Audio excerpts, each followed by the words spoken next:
వెళ్ళానండి. ఇప్పుడు కాదు, నేను హైదరాబాద్ వచ్చిన కొత్తల్లో దాదాపు 20 years బ్యాక్. థర్డ్ డే జరుగుతుందండి. థర్డ్ డే విష్ చేయడానికి వెళ్తే ఇంకా పక్కనే ఆడవాళ్ళ ఏడుపులు వినపడుతున్నాయండి.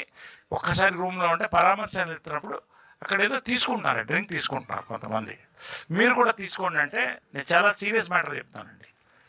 అయ్యో నేను ఈ ఎమోషన్లో ఇట్లా తీసుకోలేనండి, నేను సారీ అండి, ఐ కాంట్ టేక్ ఇట్ అన్నా. ఒక్కటి తీసుకుని వెళ్ళాలి అన్నారు. గౌరవానికి ఇంటికి వెళ్ళినప్పుడు ఆ పరిస్థితులు వాళ్ళు చెప్తున్నారు కదా అని తీసుకుంటే ఆ వ్యక్తి గురించే మాట్లాడుతున్నారండి. చనిపోయిన వ్యక్తి గురించి అందరూ మాట్లాడుతున్నారు. అబ్జర్వ్ చేశాను.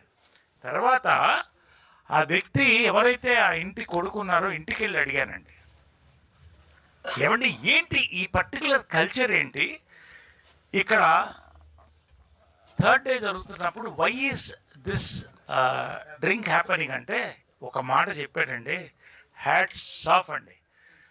ఏమండి ప్రతి మనిషి బతికున్నప్పుడు శత్రువులు ఉంటారు, మిత్రులు ఉంటారు, కోపం వస్తుంది, తాపాలు వస్తాయి, బాధలు ఉంటాయి, సంతోషాలు ఉంటాయి. అందరూ మనసులో ఏదో ఉంటుందండి. ఆ మూడో రోజు అక్కడ కూర్చుని డ్రింక్ తీసుకుంటాం కదండి, అది రివ్యూ మీటింగ్ అండి. మనసుతో మాట్లాడతామండి. తిట్టుకునే వాళ్ళు కూడా బాధపడి మర్చిపోదాం అనుకుంటారు, సంతోషపడి మనుషులు మిస్ అయ్యామని ఏడ్చేవాళ్ళు ఉంటారండి. It's like a review meeting అనండి. వాట్ ఎ థాట్ అండి నిజంగా. అసలు ఒక్కొక్క కల్చర్లో అలా ఉంటుందండి. ఇంకొక ఇన్సిడెంట్ చెప్తానండి, లాస్ట్ ఇన్సిడెంట్ వెళ్ళే ముందు 1 minute చెప్తాను నేను. ఒక వ్యక్తి చనిపోయినప్పుడు తెలంగాణలో బీజేపీలో ఉన్నప్పుడు ఒక గ్రామానికి వెళ్ళాను, ఒక డిస్ట్రిక్ట్ ప్రెసిడెంట్. చితి అక్కడ ఉందండి. ఆ చితి చుట్టూ ఇదంతా నా అనుభవాలండి, అందుకని నేను చెప్తున్నాను, అబ్జర్వేషన్ అన్నాడే. చితి చుట్టూ అందరు 1000 మంది ఉన్నామండి. ఒకడు డ్యాన్స్ చేస్తున్నాడు వచ్చి. ఇతను ఎందుకు డ్యాన్స్ చేస్తున్నాడు చితి చుట్టూ నాకు అర్థం కాలేదు. చితి తగలబెట్టే ముందు అతను వెళ్ళి టక్కన చితి మీద పడుకుంటే అయ్యో అన్న, నేను ఎప్పుడు చూడలేదు. అందరు కాయిన్స్ వేసారండి, చిల్లర వేశారు, తీసుకున్నాడు. ఏంటండి ఇదన్న? ఏమండి మనిషి చచ్చిపోయినప్పుడు భార్య గడప దాకా వస్తుంది, కొడుకు కాటి దాకా వస్తాడు, నేను చితి దాకా నీతో ఉన్నానని చెప్పి ఒకడు ఉంటాడండి. అదే ఇదండి, అది తెలంగాణ కల్చర్ అండి. తెలంగాణ అంటే తాగుడు, లేకపోతే ఆంధ్ర అంటే భోజనం, ఇది కాదండి. Every region, every culture has a great value అండి. మనం మాట్లాడేది తెలుగు, మాండలికాలు ఎక్కడన్నా ఉంటాయి. మనం మాట్లాడేది తెలుగు, మనం తీసేది తెలుగు సినిమా అండి.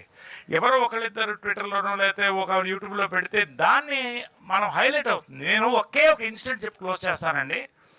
తెలంగాణలో ఆ కల్చర్లో నేను తిరిగానండి, ప్రతి గ్రామం తిరిగానండి. ఒక ఇంట్లో డెత్ జరిగితే నేను వెళ్ళానండి. ఇప్పుడు కాదు, నేను హైదరాబాద్ వచ్చిన కొత్తల్లో దాదాపు 20 years బ్యాక్. థర్డ్ డే జరుగుతుందండి. థర్డ్ డే విష్ చేయడానికి వెళ్తే ఇంకా పక్కనే ఆడవాళ్ళ ఏడుపులు వినపడుతున్నాయండి. ఒక్కసారి రూమ్లో ఉంటే పరామర్శలు వెళ్తున్నప్పుడు అక్కడ ఏదో తీసుకుంటున్నారు, డ్రింక్ తీసుకుంటున్నారు కొంతమంది. మీరు కూడా తీసుకోండి అంటే నేను చాలా సీరియస్ మ్యాటర్ చెప్తానండి. అయ్యో నేను ఈ ఎమోషన్లో ఇట్లా తీసుకోలేనండి, నేను సారీ అండి, ఐ కాంట్ టేక్ ఇట్ అన్నా. ఒక్కటి తీసుకుని వెళ్ళాలి అన్నారు. గౌరవానికి ఇంటికి వెళ్ళినప్పుడు ఆ పరిస్థితులు వాళ్ళు చెప్తున్నారు కదా అని తీసుకుంటే ఆ వ్యక్తి గురించే మాట్లాడుతున్నారండి. చనిపోయిన వ్యక్తి గురించి అందరూ మాట్లాడుతున్నారు. అబ్జర్వ్ చేశాను. తర్వాత ఆ వ్యక్తి ఎవరైతే ఆ ఇంటి కొడుకున్నారో ఇంటికి వెళ్ళి అడిగానండి, ఏమండి ఏంటి ఈ పర్టికులర్ కల్చర్ ఏంటి ఇక్కడ థర్డ్ డే జరుగుతున్నప్పుడు, why is this drink happening అంటే ఒక మాట చెప్పాడండి, హ్యాట్స్ ఆఫ్ అండి. ఏమండి ప్రతి మనిషి బతికున్నప్పుడు శత్రువులు ఉంటారు, మిత్రులు ఉంటారు, కోపం వస్తుంది, తాపాలు వస్తాయి, బాధలు ఉంటాయి, సంతోషాలు ఉంటాయి. అందరూ మనసులో ఏదో ఉంటుందండి. ఆ మూడో రోజు అక్కడ కూర్చుని డ్రింక్ తీసుకుంటాం కదండి, అది రివ్యూ మీటింగ్ అండి. మనసుతో మాట్లాడతామండి.